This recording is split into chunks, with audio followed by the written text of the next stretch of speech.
¿Qué tal amigos? Mi nombre es Christopher Díaz y bienvenidos a un episodio más de este video canal.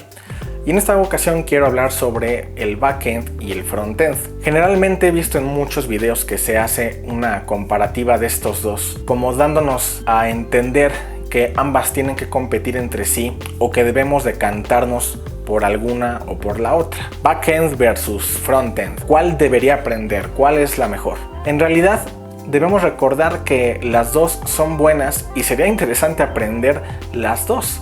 No están peleadas la una de la otra. Y esto lo explico porque tenemos que entender cuál es el origen de estos dos conceptos de manera muy general. Muy en el principio de cuando iniciaba el HTML, se maquetaban páginas. El CSS apenas empezaba a introducirse, digamos, en el diseño de las páginas web. Posteriormente entró el JavaScript a tomar más fuerza de la que tenía en aquel entonces, porque en aquel entonces el JavaScript simplemente se veía como para hacer efectos en el cursor, para hacer texto que se moviera, etc.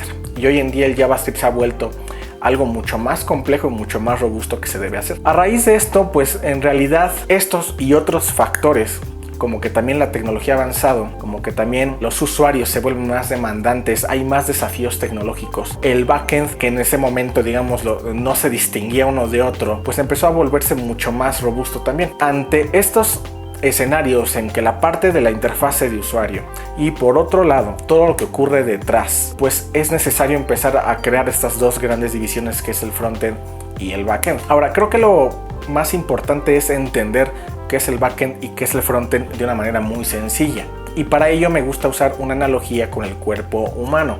Entonces vamos a primero a explicar cómo sería el frontend.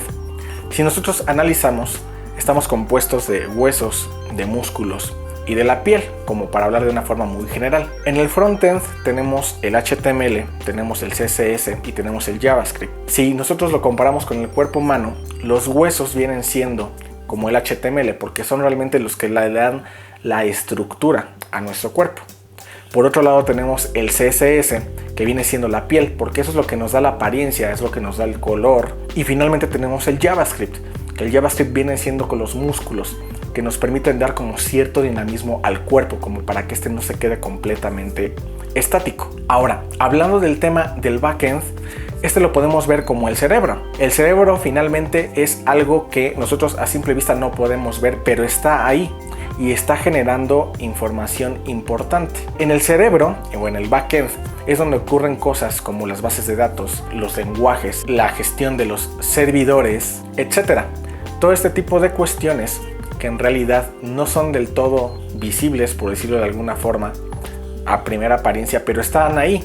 Entonces, si nosotros lo analizamos de esta forma con el cuerpo humano, vamos a ver cómo es que el cerebro se comunica pues con los músculos, se comunica incluso con la piel, nos manda instrucciones. Ese cerebro permite generar recuerdos como si fuese una base de datos, permite que nosotros interactuemos de hecho con otras personas, si hablamos de redes por ejemplo, y sin ese cerebro, sin ese backend, simplemente el frontend o lo que es nuestra cáscara no podrá tener interacción porque no habría algo que le permitiera dar ese comportamiento. Y si usamos esta analogía de cómo era en el pasado y cómo es ahora, el frontend siempre ha estado, digámoslo, presente. Si se imaginan ustedes a una persona que está en coma, su apariencia está ahí, el frontend está ahí, pero vamos a pensar que el cerebro no tiene ya ninguna actividad, está, digamos, como en un estado vegetativo esta persona. Entonces ahí podríamos decir que hay un frontend sin un backend, porque el backend realmente no está interactuando, digámoslo.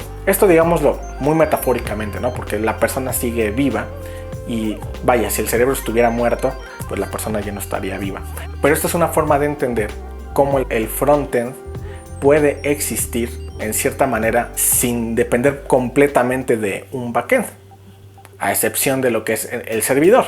En nuestro caso ocurre algo similar. Nosotros no podríamos existir si no tuviéramos el cerebro, pero ese cerebro puede estar o no ejecutando realmente todo su potencial o todas las acciones que puede realizar. Así que bajo este entendimiento, bajo esta premisa, yo les sugiero a ustedes que realmente conozcan ambos mundos, porque realmente ambos mundos pertenecen a lo mismo.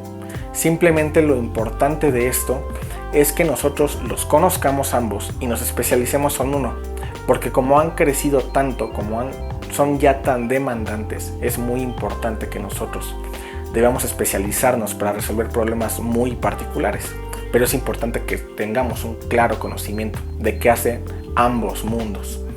Y pues me gustaría saber a ustedes cuáles de estos dos mundos andan o si andan en ambos, cuál les gusta más. Y bueno, espero que con esta analogía ustedes o aquellos que no tenían conocimiento del frontend o el backend o las diferencias o no sabían si decidirse por uno o por otro, tengan una opinión más que les sea de ayuda. Y sin más, nos vemos en el siguiente capítulo.